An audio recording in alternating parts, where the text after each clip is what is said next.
राधे राधे दोस्तों। तो आज हम बनाएंगे बिना प्लेट वाली ड्रेस, बिना प्लेट वाली 6 नंबर की लड्डू गोपाल जी की ड्रेस। ये 6 नंबर की लड्डू गोपाल जी की ड्रेस बड़े आराम से 5 नंबर के लड्डू गोपाल जी को भी आ जाएगी और 6 नंबर के लड्डू गोपाल जी को भी आ जाएगी। तो मैंने ये ड्रेस अंदाजे से बनाई है।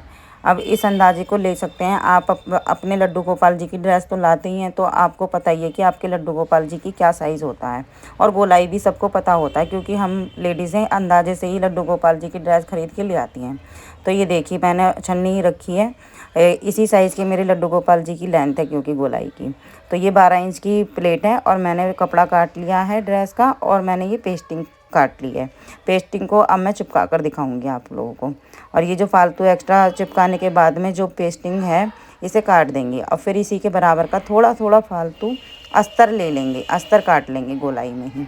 गोलाई में अस्तर काटने के बाद में ये देखो, गोलाई का अस्तर काटना है, बिल्कुल सेम इसी साइज़, बिल्कुल थोड़ा थोड़ा सा फालतू काटना है, इससे ज़्यादा बिल्कुल कुछ नहीं। और घबराना बिल्कुल नहीं है, ये ड्रेस बहुत ईजी होती है बनानी। अब इसके किनारे किनारे पे हम सिलाई लगा देंगे। ये देखो, मैं आपको नाप कर दिखा रही हूँ, 12 इंच है इसकी गोलाई। ये 6 नंबर के कान्हा जी को बड़े आराम से आती है। अब इसके बराबर बराबर सिलाई लगा लेंगे, बिल्कुल ना के बराबर पेस्टिंग पे चलानी है, बिल्कुल हल्की सी चलानी है। अब इसके 4 हिस्से करेंगे, और 4 हिस्से करने के बाद में इस पर 1 इंच की गोलाई बनानी है, क्योंकि ये 5 और 6 नंबर के लड्डू गोपाल जी की ड्रेस है।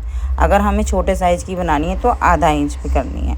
4 नंबर तक आधा इंच की गोलाई चलेगी, क्योंकि उनकी कमर छोटी होती है।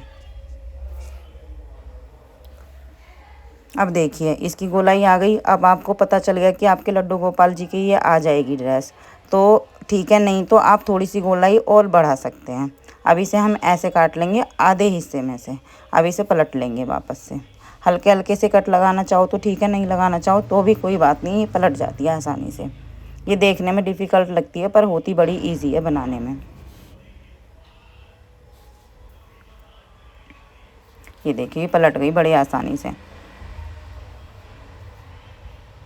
अब हम इस पे कच्चे मोटी सिलाई मार लेंगे पूरे पे। जो हमने सिलाई काटी थी ना अभी, उधर हम कच्ची सिलाई लगा लेंगे। ये नेफे के लिए कपड़ा है, और ये लेस है। पहले हम लेस लगाएंगे सारे पे। ये देखिए, ये लेस लगा ली। अब हमने जो ये बीच की साइड काटी थी ना, इसे सिलेंगे। इसका मुंह बंद करेंगे पहले फिनिशिंग के लिए। और मैंने गोटा नहीं लिया है, क्योंकि मैं फिनिशिंग देना चाहती थी, इसलिए। देखो, ये साइड में सिलाई जो बीच वाला कट है ना, उसे सिलेंगे। और मैं पीछे की साइड से ही सिलती हूँ, जिससे कि सामने की तरफ फिनिशिंग आए। ये देखिए, मैंने आगे की तरफ पलटाई है। इसी तरीके से हम दूसरी तरफ भी कर लेंगे।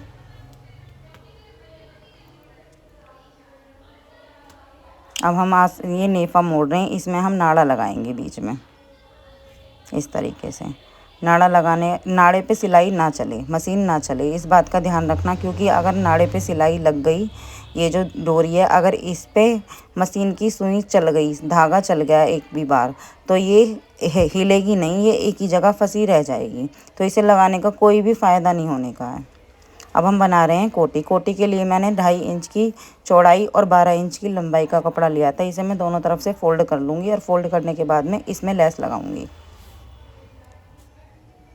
अब दोनों साइडें कवर करके और बीच में सिलाई लगा दूंगी, कम से कम 3 इंच पर।